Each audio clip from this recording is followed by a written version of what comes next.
Howdy, boys. Oh, sorry.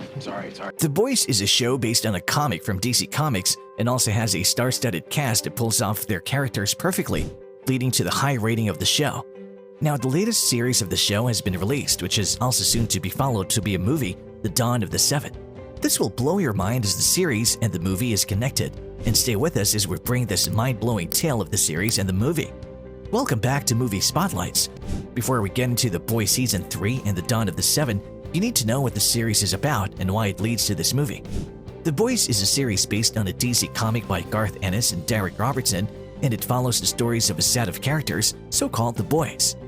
The setting of the series is not your traditional superhero type of story. As we all know, superheroes are famous whether they want to be in the spotlight or not. Their heroic acts make people love them and also make them influential people, from being considered celebrities to political influencers, and to some, they're even gods.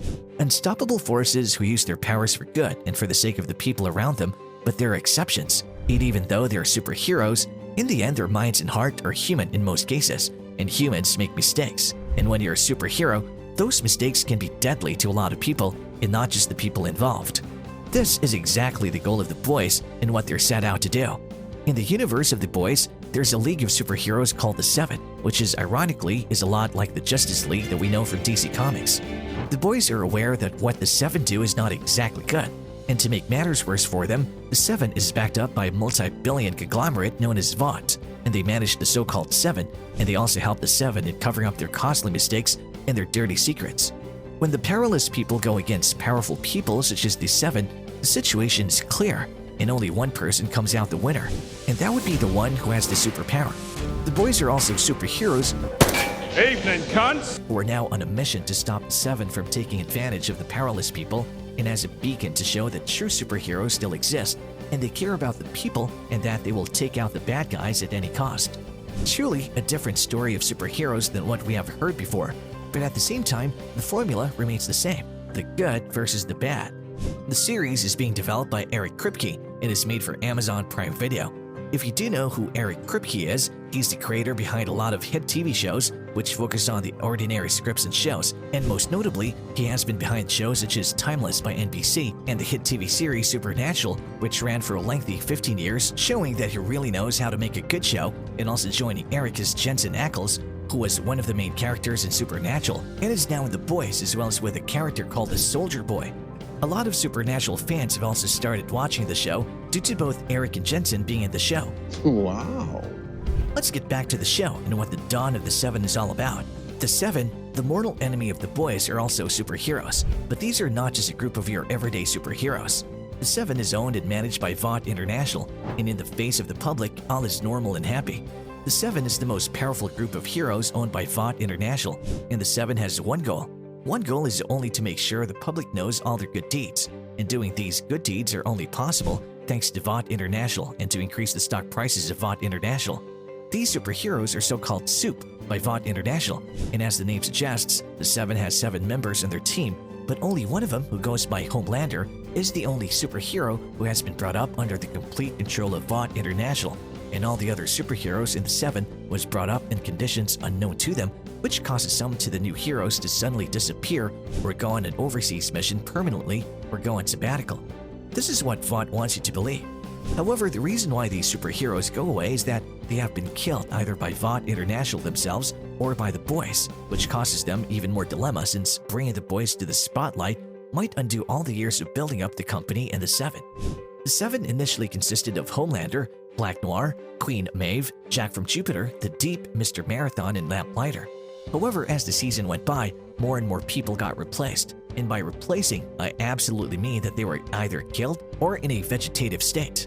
I must admit though, the killings of some of these characters were rather funny and comical, and one such example of this is that one of the former Seven, who went by the name of Translucent, had almost imperative skin and could resist bullets, and all physical attacks were electrocuted and knocked out, only to have a tiny C4 stuck up inside his rectum and was skilled when the C4 detonated. Since we've covered who the Boys are and just exactly what the Seven are, and the Vought International as well, let's get into the main topic: light, camera, action, people, as we bring to you all you need to know about the movie Dawn of the Seven. The movie was stated to have a release date of June 3rd. and the trailer for the movie was absolutely a hell of a trailer. There's an official website for the movie as well. So where is the movie? Why haven't we seen it on the big screens or not even on Amazon or Netflix? The reason is quite simple, but also one that'll blow your mind. Have you been able to guess it yet? Well, I guess no more because it's a fictional movie. A movie which does air on June 3rd, but airs in the universe of boys. We thought the movie was truly mind-boggling, but now here we are with a full-feature movie inside a series. This is what you call creating writing and creating an advertisement. The people on the production team of The Boys went all out to make the movie seem real, but only for us to find out later that the movie was only shown inside the series. What is even more confusing about this is that there's an actual script for the movie available. That is how much work has been put into this movie inside a series. To top it all off, The Dawn of the Seven is a blatant rip of the movie Batman vs. Superman, The Dawn of Justice, and the Justice League which Zack Snyder created. And it does not stop there. The website was repeatedly updated as the show progressed, showing what the stars were up to, and some characters being taken off and then back in the making for a really confusing set of fans who had no idea what was actually going on. It was a real surprise knowing that all of this hard work was only for a movie that would end up being a fiction movie that only airs in a fictional series.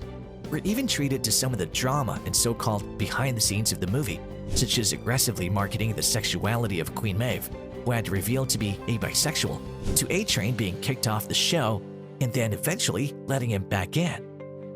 However, we may still have a chance to see the movie if Amazon decides to make the movie in a twisted kind of parody that would fit into the universe of The Boys and expand the lore of The Boys universe. And I'm sure all of us would love to see that. What do you think? It has certainly been a roller coaster for a lot of fans of the show, and credit where it's required.